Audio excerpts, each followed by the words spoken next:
Hello and good day, eh? Welcome to the Super Good Camping Podcast. My name is Pamela.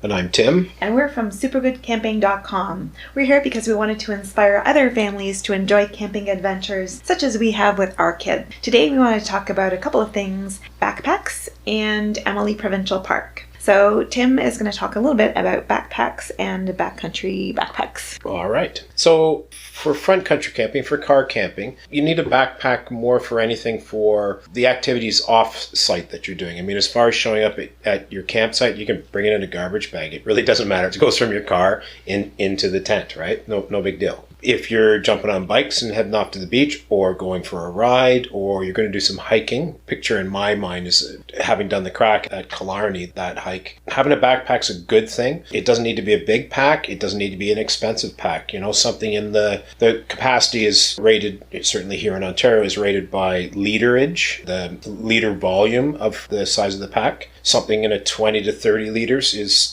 tons for a day pack, for a light hiking, what have you. As long as it has, a couple of compartments in it, maybe a couple of mesh pockets on the outside for your water bottles, maybe a couple of spots that you can clip something like, these days, a bottle of hand sanitizer. Flashlight. Yeah, no, that's great, because you do get wrapped up in things and go, it's getting dark.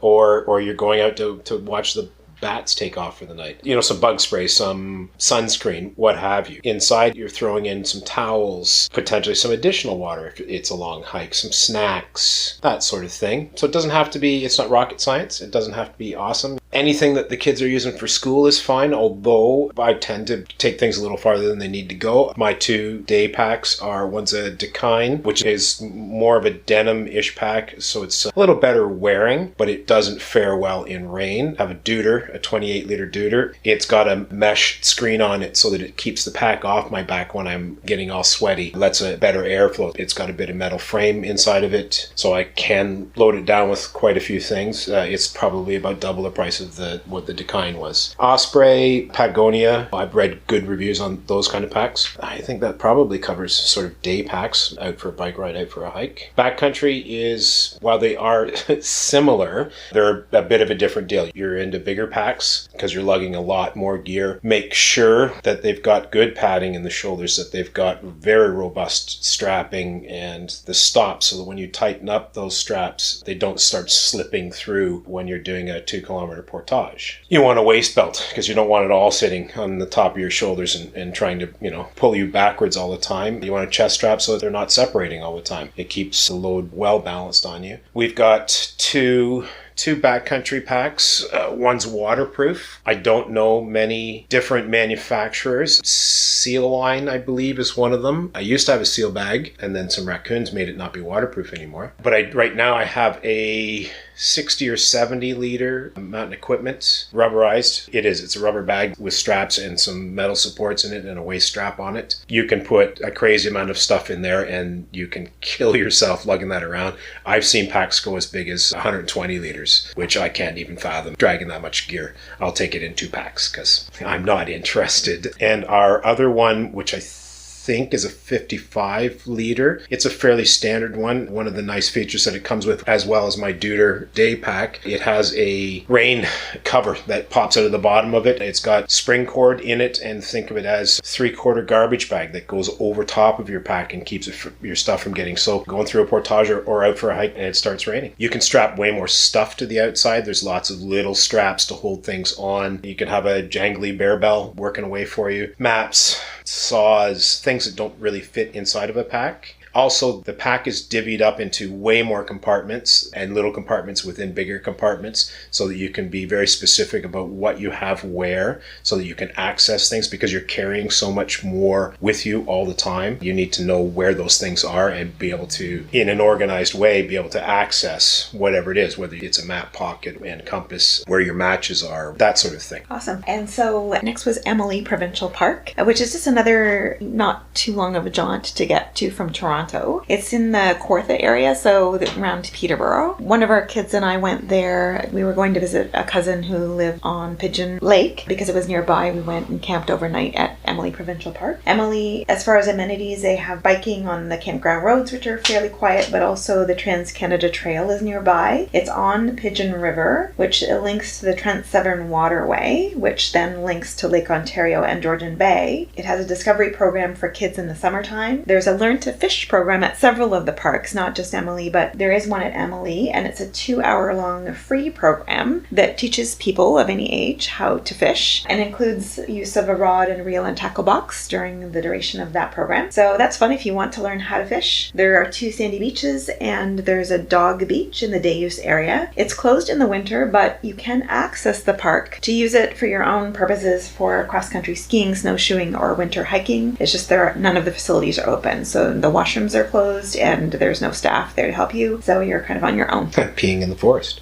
Yeah, so the other kid and I went many years before that, and he did the Learn to Fish. No, maybe not at that park. Might have been at Grundy. I think it was at Grundy. But it was a very cool thing. It was 2 or 3 hours they gave him a show through and lent him a rod and a reel and like a small tackle box of stuff. Made sure he didn't hook any of us while he was casting. And it was great. He had tons of fun. And the things I remember most about Emily, you said it's on a river, right? It's on Pigeon River. Okay, so I would have said a lake, but I know that there was a very sandy beach, which was quite nice to play around in. And I remember kids digging, moats and filling it up with water and making castles and stuff. There was a reedy area that we fished in and caught a couple of bass, if I'm not mistaken. Sites were nice. A little bit of separation between the sites, a row of cedar trees or what have you. Very flat, bit of gravel, bit of grass, wide open to the road and to whoever the bonehead across the road was, which were young and playing crappy music until far too late, and I had to have a word with somebody at one point. But then it got quiet, so it was nice. Yeah, and it's not far to travel, like an hour and a half, 2 hours, something like that. It was nice and close. It'll get busy on the weekend because it's so close to TO, and especially these days, it's insane to book sites anywhere now. Everybody's going camping. It's camping crazy. Is the only vacation to be had at the moment, so everybody's camping, which we like. It's great that they're getting out. I have to put it out there. I'm a little concerned. We're just ending February, and I booked the 8-day canoe trip for the big kid and I. Backcountry camping is not for everyone. It can be a bit of a deal. So I personally think the reward certainly outweighs the additional effort, and I'm not adverse to being away from people. I'm kind of okay with that.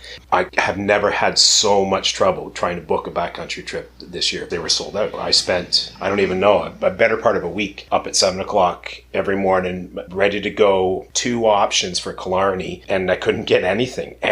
So I eventually had to bail from that and go with an option for Algonquin, and even that I had to make 2 adjustments to the options that we already had in order to book. So we actually now have to drive all the way to Killarney, pick up the canoe, drive all the way back to Algonquin, stay overnight, do a car camping night before we can take off for our canoe trip. Like that's insane. That's crazy. So where I'm going with it is that means there's way more people backcountry camping this year than I've ever seen before. And if there's that many people backcountry camping, I'm betting there's a whole bunch of new people or people less experienced, which again, I'm happy to see happen. I'm very concerned that they're going out without a clue and we're going to see all kinds of lost people, hurt people. I hope that they take some basic canoe lessons or do some online courses or pick up a Kevin Callan book where he, tries to teach you how to do backcountry camping. I thoroughly encourage people to learn before they go. Don't just assume you're going to be able to pull that one off. Be safe, people. We wanted to wrap up with a dad joke. And for the record, it wasn't a dad that came up with this, but I quite enjoy it. How do you stop Canadian bacon from curling in the fry pan? I don't know how. You take away their little brooms. For the non-Canadians listening, Canadian bacon is a particular kind of bacon, also called the pea-meal or back bacon. The curling reference is referring to a sport called curling that's played on ice with rocks that you throw down the ice and somebody sweeps a broom in front of your rock to get it to the right spot. Canadians are quite good at curling. We are awesome at curling. It's one of our sports that we're good at. There's ice involved. And so that explains the joke for those that might not get it because they're not Canadian. Which is unfortunate for you, but whatever.